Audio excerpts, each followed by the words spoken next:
the psychiatrist's chair, Spike Milligan talks to Dr. Anthony Clare.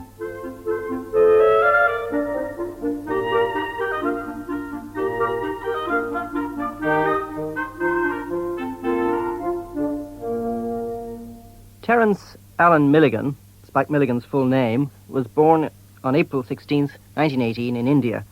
He spent the first 14 years of his life there before he and his family moved to London.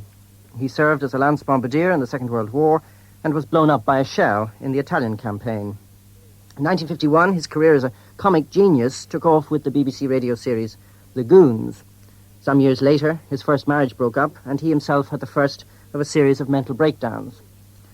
Spike Milligan is an extraordinary constellation of talents. Comedian, novelist, poet, actor, conservationist, playwright.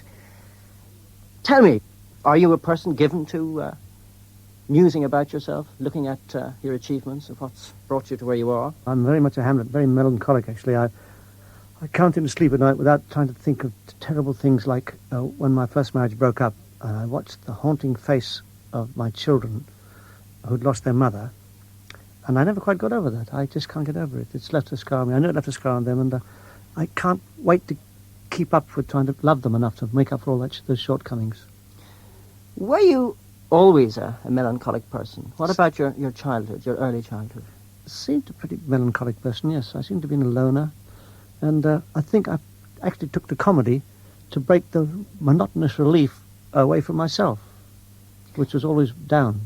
Your accounts of the first years in India. You mean you found the accounts? But God, I thought I'd burnt them. They're always positive, pastoral recollections. It's a time that you seem to, for once, look fairly positively at things. My childhood was like a litmus paper, and the Sun, it recorded it very well, and I appreciated it very well. Were you happy? Do you know what? I don't know. I think I must have been. No, I don't think I was. No. I don't think I was quite happy. I wet the bed a lot, which is usually a sign of psychological unhappiness. What is your first memory? My first memories? It's totally abstract. It's looking through a brass porthole and seeing a yacht on a very blue sea. Second memory was falling down a Victorian staircase to the bottom. Was the first related to travelling to England? I think it must have been. Very early then, because I was only 1 year of age. Then you must have gone back to India and lived there for... Between India and Burma, up to the age of 13 or 14. Yes. All the very formative years. But you don't think they were happy? I don't think so, no. I don't think I was happy. Why? I don't know. My father was away a lot. He was a soldier. He was away a lot from home.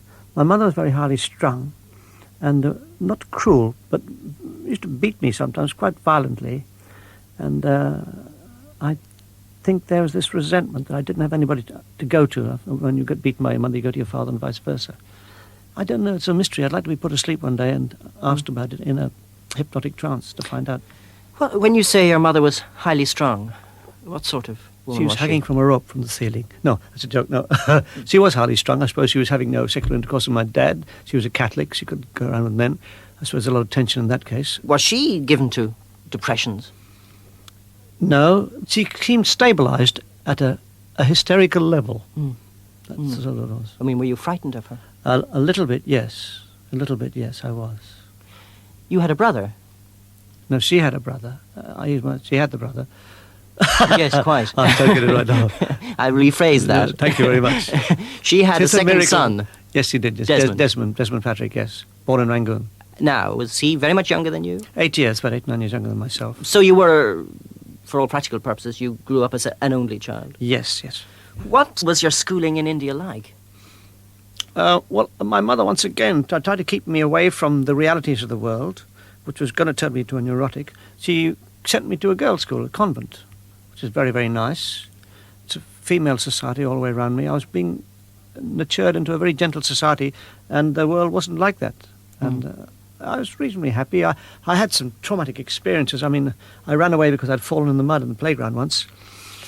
I couldn't bear the thought of going back in the classroom with all these girls and myself covered in mud, so I got a tonga and took it back home. And next day, this appalling Mother Superior got the whole school out in a line and stood me in front of them and bawled me out left, right and centre and threatened to expel me. Now, I found that appalling in retrospect. And you can still remember that? I can still remember. It was very painful. Yes. Yes. I never got over it. Would you say that you were A sensitive child. Yes, ultra-sensitive. I was very aware of cruelty. I don't know why. Instance was we were walking in the back of the houses in Pune, and they used to shoot the pariah dogs, or pariah, we call them pariah. And the dog shooter saw this pariah, and he shot it, and he blew it in two, except the spine was still connected. And I noticed the dog's guts were blown all over the place, but its tail was still wagging a bit. And this chap actually went, this gun shooter, and it wagged its tail for him. And I said to him, please put it out of its misery. And then he did. He shot it again. I remember the bullet entered its head and blew both its eyes out, came out like on stalks. What age were you then? About 6, 7. Yeah. I was growing up and didn't find people very pleasant, and I was certainly going towards animals more than people. Was your brother similar to you in temperament as he grew up? Yes, we grew up very, very close together, and very much like the Bronte sisters. We seemed to turn away from the world and create our own world. We created our own world called the Mania, and we used to make little towns in the garden out of mud and run the country ourselves the way we wanted it to be run. What became of your brother? Has he had any problems with his sensitivity? Has he? None at all. He grew up as different from me emotionally as I was a psychoneurotic and he wasn't. What is your explanation for that? My neurosis. For the difference, the two people growing up in fairly similar environments. When he was born, my mother and father were closer together. My mother was cooling down a bit because she was, as I say, she was cohabiting, having sexual intercourse, which relieved a lot of stress and strain, I suppose, among adults. And he grew up with me to hang on to as well. And my mother had cooled down emotionally a bit. Still a bit of a terror she was. But he didn't have the pressure put on him like I had on me, because my mother was very young and without her man, I suppose. What sort of pressure? Can you give me an example of the kind of demand she made on you? Well, it was eat up all your dinner, and if you don't do that, God will strike you dead. And I had to go to church, and God is watching you, and you mustn't play with little black boys, and they're Anglo-Indians and all this. And I was being filled up with a load of guns, empirical guns. And deep down, I wasn't born to be that type of person. I was meant to be a liberal. Did that make you angry? It did make me angry, because the tragedy of childhood is you have no parliament for the child. All the cards are stacked in favour of the adult. Child can't say, I'm going to write to the Times about this, that you told me. He has to accept it. Yes. She was a very religious woman, your mother. Over-religious, yes. But it was an indoctrinated religion, and there was no depth of intellect behind it. I mean, I didn't get an education like I'd like to have got from the Jesuits. Did you have at school, have any dramatics or amateur dramatics? Or was there any evidence of the talent that was to emerge later? It's remarkable, you should say. There's a direct answer, yes. When I was at the convent of Jesus and Mary in Pune, they had done the usual nativity play, and they didn't know what to do with me. And they said, we're going to dress you up as a clown. That was kismet, wasn't it? So I was dressed up as a clown. What age were you? With the black face. I was 6. Yes. 6. And I remember one thing. They said, now, when all the angels go around the crib, you mustn't come on the stage. It wouldn't be right for the clown to be there. And I thought that was wrong. And when they were on the crib, something intuitive in the child in me, I went out, I stood in front of the crib, and I took off my pointed hat, and everybody applauded. I remember that to this day. Did they laugh? Oh, they laughed at me as a Yes. clown. What they had, in between the scene changes, they wanted somebody to go outside. So I used to go outside. They said, go outside, pull the curtains, and jump up and down and pull funny faces, which I did. I didn't quite sure. I heard this laughter. I remember it sounded very good. And it's strange that I should start as a clown and be a clown. Yes. You've liked that sound ever since? Yes. Yes. I like the sound of being a clown. People say I'm a comic, and I'm not. I'm really a clown. Yeah. Coming to England, again, from reading what you've said about it on one or two occasions, that was quite a change. You came to England because, as I understand it, your father, who was a soldier, was one of the victims of the Ramsay MacDonald government cuts. They reduced the armed forces and he was out of a job. Yes. And you came to England early 30s, and you came to the rather unpromising land of Catford, Lewisham. Quite a difference from India. Yes, it was. It was a traumatic change, both from the race of people called the English, as I knew them in India, where they're much happier and brighter living in the sun, as the gloom that infested England at that time of unemployment. We went to live in an attic, believe it or not, and my brother and I turned right inwards, cut off from the world. Do you think you ever got over that? No, never have. I realised that it changed me completely. I got very turned in. And as I say, I think comedy in me is the only way I can break out and get out to the outside world. You went to a fairly tough school. I went to St Saviour's School in Lewisham. There's a Catholic church. I had to walk 2 miles every day and back. And it had a quota of bullies there, and I was never a big, strong boy. Did you have any contact with girls before, Yes, say, the army? I was very romantic. When I was very young, about 7 or 8, I fell in love with a little Persian girl called Fakhri Shah. And I actually carried her books to school, of all things. Yes, I did. Then I fell in love with another girl called Charmaine, and I used to walk around outside our house in Pune, whistling an Irving Berlin tune called Charmaine. I don't know if you ever heard it. They thought I was a loony outside. Yes, I didn't have much success in my amours until about the age of 21. Because? I was very shy, terribly shy. I thought sex was evil and kissing was evil. That's the atmosphere the Catholic Church gave me, you know. Were you anxious in the sense of bite your nails or avoid I did bite parties? I did bite my nails a lot, and I was not a very good mixer until I took up music. I took up the guitar. You had a passion for jazz. Yes, I did. I liked jazz very much. You say until, but in fact you still describe yourself as a man who is very tense. Yes, I was very tense, I suppose. And you still are? Yes, I am. It's like a coiled spring, like a cobra waiting to strike. I don't know what it is. That's just how I am, you know. I can't do anything about it. Yes, the reason I ask that is that at times, as I understand it, the story of you has a change in it. It's this bomb injury, the war injury in Italy, where things are often described as having changed after it. But at other times, it sounds as if you were always sensitive, always tense, always a rather anxious person. Yes, to prove that I was neurotic, I just have to have the mechanism inside me tripped. And this mortar bomb blew me up, and it did it. You used the word neurotic. Yeah. What does it mean to you? It meant to me a chap who got blown up by a bomb in the war and started to cry and shake and shiver, and they said, you are a psychoneurotic. And I thought all men who got blown up by bombs were PNs. And now? Well, now I realise it's a vast spectrum. It's a lot of people uncertain, insecure, frightened of the world, brought up badly or over-coveted. And it also sometimes gives you brilliance, like Van Gogh or El Greco, all neurotics. It's a gift and a curse at the same time, you know. I mean, you get the pain much worse than anybody else, but you see a sunrise much more beautiful than anybody else. Would you forgo the one for the other? No, I having reached the age of 65, I realised that this bath of fire I went through has made me a much more tolerant human being with a vast spectrum of understanding and tolerance for people. And it's like a Toledo blade. You put it into this fire, it comes out much finer, you know. But are you a tolerant man? Not of idiots and fools. If anything is retrograde and pulling the world down and destroying the future for children or inflicting things on suffering on animals, I will combat it. If that's called intolerance, then I'm intolerant. I wouldn't say that's intolerance, though. Well, for example, do people say you're intolerant? Your secretary, Norma Farnes, yes, in an introduction to your collected letters, wrote of you, he can cause absolute chaos and tension because he can't get someone on the telephone at the precise moment when he wants to talk to them. Now, whatever about the rights and wrongs of that, it's not normally the thing that we would ascribe to a tolerant person. No. So what would you ascribe it? You're a psychiatrist. What would you put that down to?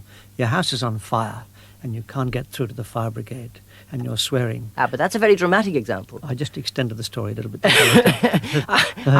I'd say that there might be some evidence to suggest that you're quite an impatient man. Yes, I think I don't have much patience, yes. I think you're right. And yet other times I spend hours over one page of script, getting it, of a book, manuscript, getting it right. I rewrote Pakun 5 times. That would be something on the rate of the size of the Bible if it put all together. I rewrote it 5 times. Such was my desire for perfection. So that shows a complete opposite, doesn't it? But it illustrates a patience with yourself. Ah, very good. Touché. But with others? I don't know with others. With them, I'm impatient with idiots, yes. I must admit it, yes. To a fault. Now, when you get depressed, as you do from time to time, do you feel guilty about that? No, I realise that I'm a victim of a condition, and I just go and lock myself in my room and stay away for a couple of days. I mean, do you ever feel you're hard on other people? Please, God, let me tell the truth. No, I don't think so, Tony. I might demand the truth of them, but I'm not actually hard on people. When you had the first breakdown, that's really around the time of the bomb near Monte Cassino. It wasn't actually Monte Cassino, as I understand. It was to the near. left, Mount Dimiano, Cosi Dimiano. Were you invalided out of the army?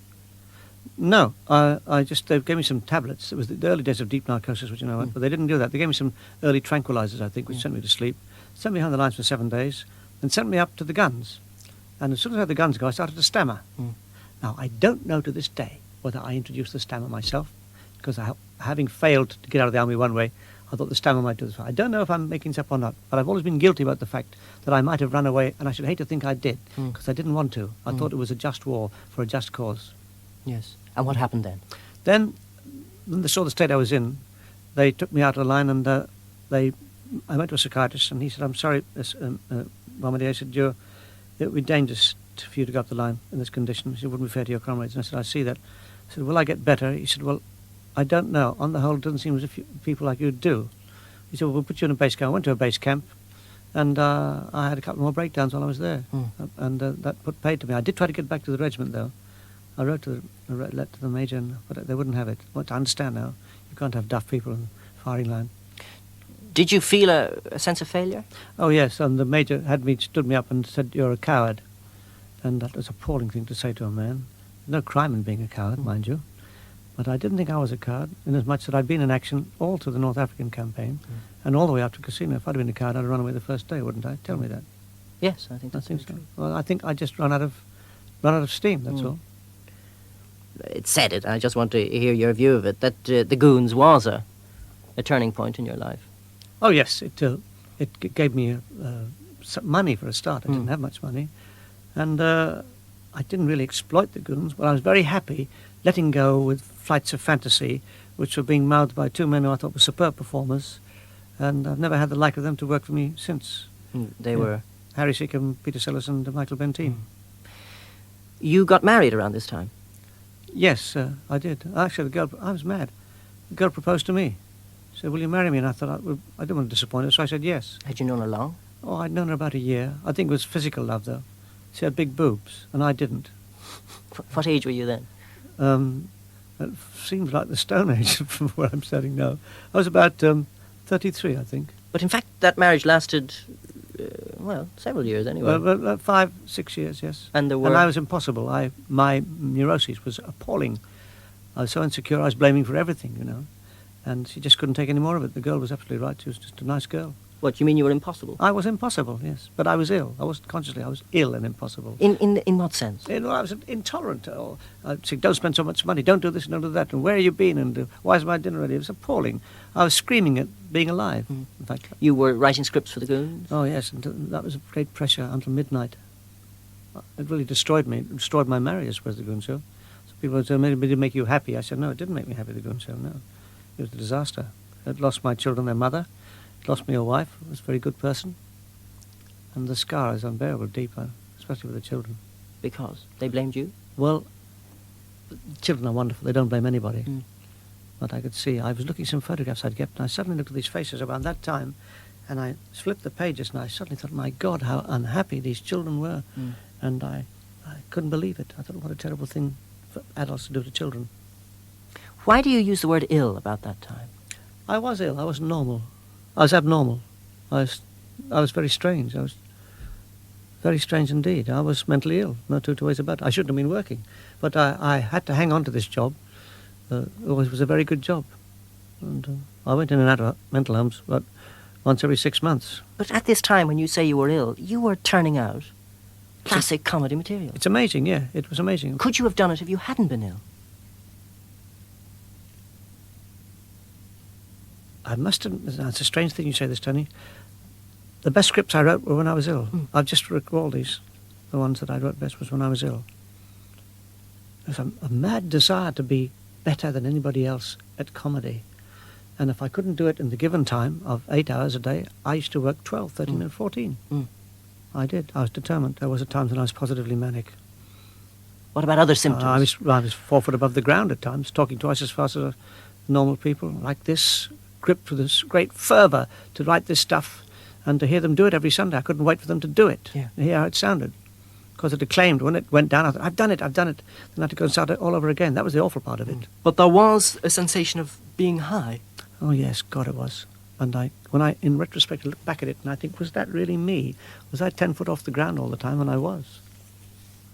I was terribly manic. Were you ever violent? I wanted to be violent, but somehow I felt inhibited by doing it. I thought that would be the last straw if I turned violent. I did feel violent. You wanted I felt to like be. killing people. When was the first time you went into a hospital in this country? It was about 1956, Woodside, St. Luke's Hospital, Woodside at Highgate. And what did that do for you? Well, thank God they gave me deep narcosis. And I went to sleep for about 3 weeks. And that seemed to break the tension. But I was still ill. In fact, I think I've only just sort of managed to land again in the last 4 or 5 years. I've just started to become myself. It's got better. I think I'm being cured. But now, when I get depressed, I try and get something from this terrible sadness that comes on me and create something in terms of poetry, which I am doing lately. But that's an example of you controlling it to some extent. Yes, I'm getting better at controlling it now, Tony. But what about when the depression, you're busy and you get depressed and you can't snap out of it? After all, you, like so many people who suffer from this, get very irritated with people who say snap out of it. Oh, that's silly. Yes. It's like saying to a man with a broken leg, come on, walk, and you'll be all right. But most people get depressed. Not to the extent that a neurotic does. You can tell it. I mean, you can tell it. You see, the mere fact you haven't been this side of this emotional fence, I can tell you've never been this deep down yourself. I can tell it. It's just like well, you just can, that's all. Difficult to describe. Why is it difficult to describe? Well, it's invisible. There's no written diagrams of it, It's an abstract. It's a sensation, and you cannot... If you ask people to paint it, most depressives will draw black. Have you noticed that? Yes. Always black paintings all over the place. So we know it has no colour for a start. Yes, can I press you about this? Because some people might say, listening to you, that you describe at times a manipulative ability. That is, you turn on and off your moods to get things around you changed. Or you have some control over it. Yes, I do. But at other times, you say that you have no control over it, and people who would suggest that you should just don't know what it's like. Early days, I had no control over it, but as, like, getting used to a hump on your back, by the time you're 60, if you're a hunchback, you got pretty used to having a hump on your back. Yeah, that's getting used to it, but it's not. It's not doing anything to reduce it. No. Can you actually do anything to ease your depression yourself? Well, the circumstances have changed whereby which I have a woman in my life now who suits me admirably. That's taken a great amount of weight off my shoulders. It's made a great difference to my life. It's given me a great degree of satisfaction having somebody so loving and understanding with me, which I've never had before. Is she very tolerant? Very, very tolerant, yes. Now, perhaps because she used to work for the BBC. Now, you married again, not this lady, because you had a second wife who died very tragically. Yes. Fatty, yes. Now, she, as I understand it from, again, what I've read about it, was a very important person in your life. Yes, she was. She was very strong, very powerful, and gave my children, who were sort of social orphans at the time, gave them a mother. She gave up her own career. She was a superb singer, and she gave it up to look after my children. I'm eternally grateful to her for her. And she gave me a third daughter who was a sheer delight, the living image of her mother, and a talented musician. So that was good. And how did she cope with your moods? Very well. She understood, that's all. She was a bit neurotic herself, but she understood. Do you think you have to be a bit neurotic to understand? Well, yes, I suppose one murderer would understand another murderer much better than one who wasn't. What about the understanding you have got of yourself? How would you describe yourself? Well, somebody who's very late in life, developed, matured very, very late in life. Would you prefer to stay a child? Yes. I think I have stayed a child all my life. That's why I get on much easier with children. Any time. As soon as I get a child in my house, I get on with it more than anybody else. Marvellous it is. Great fun. It's like having your own captive fairy. It's marvellous. All that gurgling laughter that comes out if you do the right things. But there are other characteristics of children. They can be self-centered, demanding, intolerant. Well, yes, that's because who isn't? A child is born at the centre of its universe, It's born a little savage. He messes in his nappy. But it should be given a chance to extricate itself from the complete abstraction of life. It knows nothing. It has no focal point, has no terms of reference. It just sees these things around it, operating on it, and as you know, mostly they tell it what to do all the time. And you can suppress and iron out a whole personality if you don't give it a chance to present itself. I think it was Khalil Gibran, was it? who said that we are the bow and the child is the arrow, and once it's sped on its course, nothing could take it nearing from its destiny. But I'm struck that as you describe that, Hmm. the child, you're describing yourself. Is that so? Is that what I presented to you today? Thanks for the psychiatry, No, Doc. no, not today. No, but the impatience with the rest of the world and with a lot of people in it, the feeling that there are much simpler solutions than these highly sophisticated so-called adults have, the desire to cut through it all. Yes, there is a great desire to do that. When I can do it in my own time, I find it very pleasing to be able to put a typewriter, put my paper in and go straight at it and write a book. Nothing between me and that. That's a great pleasure. To paint a picture is a great pleasure. But getting out into a motor car, getting into the traffic, getting it filled up with petrol and the air, the shouting, the screaming, it is an appalling world. Nobody's very pleased with it. But you're certainly not pleased with it. No, couldn't be, no. And That's what I can how do. do you cope? Are there several people in your life who organise it for you? No, I'm pretty much the organiser. I have the cooperation of my wife and my family and my nana, and I handle it like this. I keep up very good standards in my home. We have manners, we're civilised, we do things properly, we have a Sunday tea and friends round, I have a boring Sunday English tea with no television or radio. We sit and talk, go out to dinner occasionally, and we put on evening dress, and I put a rose on my jacket, so we look as if we've got some kind of style. It's not snobbery, it's the fun of dressing up like when you were a child. And my children all love it. Yes. I love it. I love putting on the style. It's a yesteryear style, though, not the future. In all the episodes involving hospitals, what did you make of psychiatrists? They themselves vary as much as their patients, as you know. Was there anyone, though, that you were able to talk to about your fears and their origins? You said to me earlier in this interview that you'd quite like, in a way, to somehow be hypnotised or put to sleep, and then a lot of things to be unravelled. Well, wouldn't it be very interesting? I'd like to hear the recording of what I was like as a child. I mean, I only heard the other day that I ran away from home when I came to England because my mother insisted I went to church every Sunday, and I lived 3 months with somebody else. Well, there must be things before that. I'd like to know what happened. Even at that time, can you remember, for example, intense feelings like anger with your mother? Yes, I remember I had an exploding temper on 3 or 4 occasions, terrible exploding temper. Savage it was, screaming and yelling. And then I noticed it in my youngest daughter one night. She started to scream and shout. And I thought, is this the primeval scream? Life itself is very, very painful for a child. How helpless she must feel. Tiny, small, lost, no power, everything being applied to it and they not being applied themselves to anything. I thought, she's screaming just for the fact that she's alive, and it's very painful. And I'm certain I am right on this issue. Sorry, I'm banging the table and thumping the mic.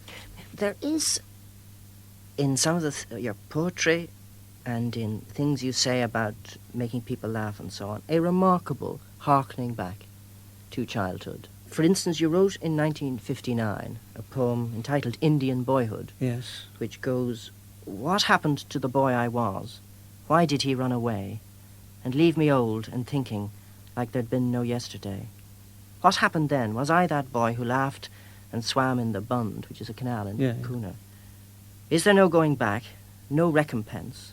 Is there nothing, no refund?" And I think Eric that- Sykes once said about you, "Spike's the kind of person who should live in a utopia without rates, parking meters and concrete." And I thought, well, India was like that. Yes, it was too, wasn't it? Yes. Well, all childhood is free of rates and parking. When you're a child, you don't pay rates. No, but there's no concrete. It's a distant reflection of one, yes. That was the total nostalgia. I'm glad you read that poem. It makes me believe now that I might have had a happy childhood.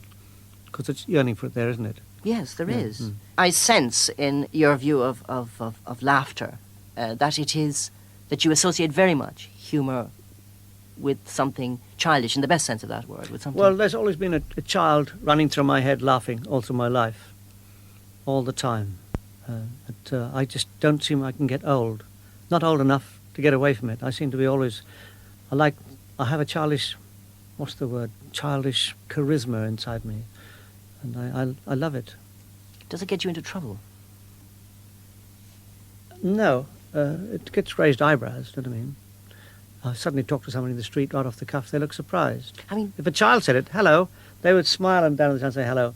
But if you're a grown-up child like I am, they don't say it. They're a bit surprised. I mean, would you say that at times you are bloody difficult to live with? Yes, perhaps I might be difficult at times, but not be known as a difficult person. I would only have my proportionate amount of difficulty that you might have in you. I'm not an exceptionally difficult person. You're not? Not really, no, I don't think so. If they find me difficult, they must be an awful pain in the arse to themselves.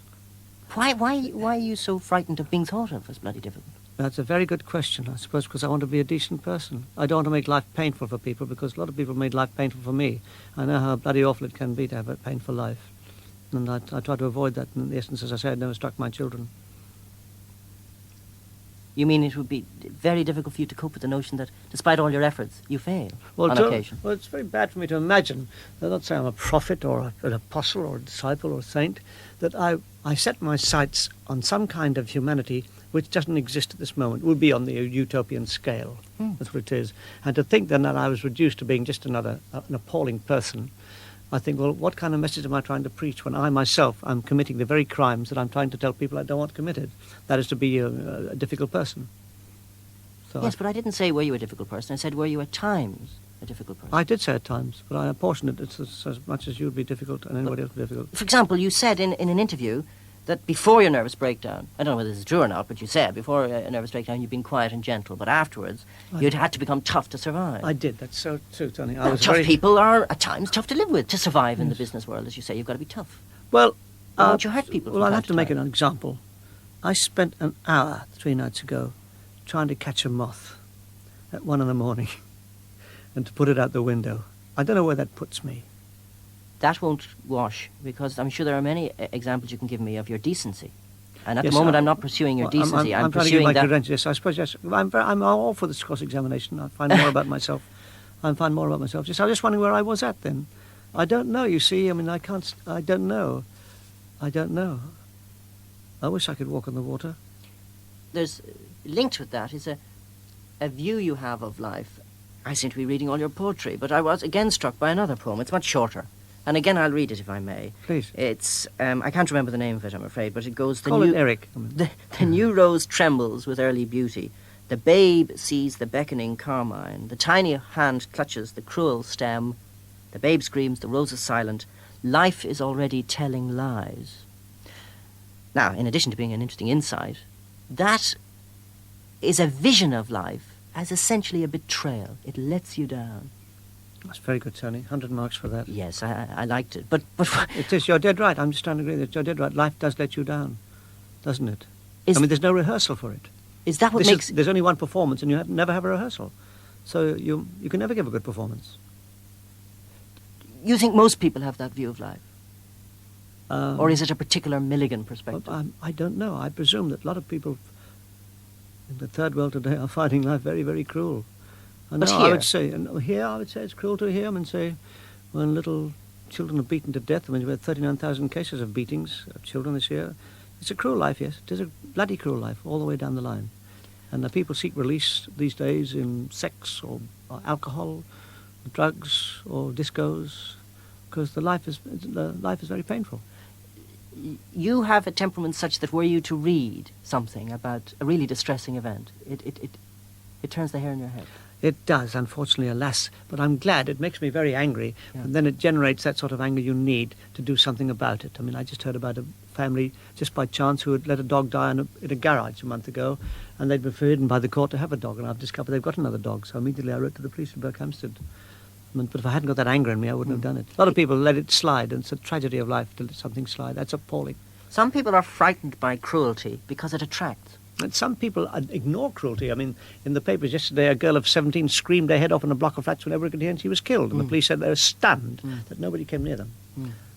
But That makes me very, very, very, very angry. Yeah. But the appalling part is possibly if that girl was in the house and the other people were screaming, she wouldn't interfere either.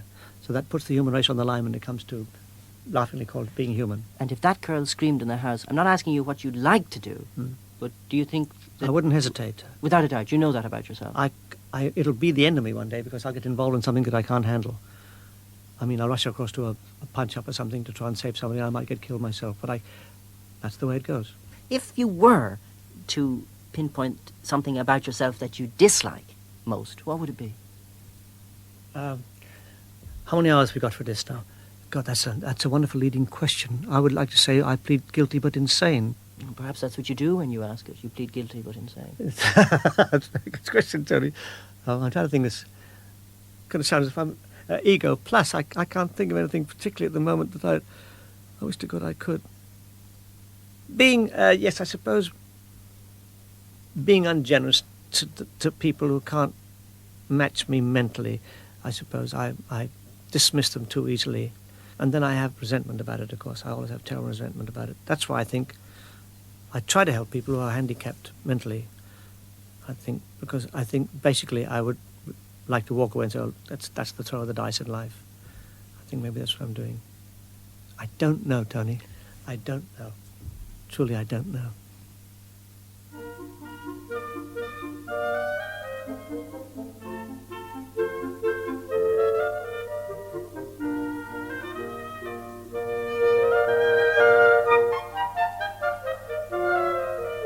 That was Spike Milligan talking to Dr. Anthony Clare in the Psychiatrist's chair, produced by Michael Ember.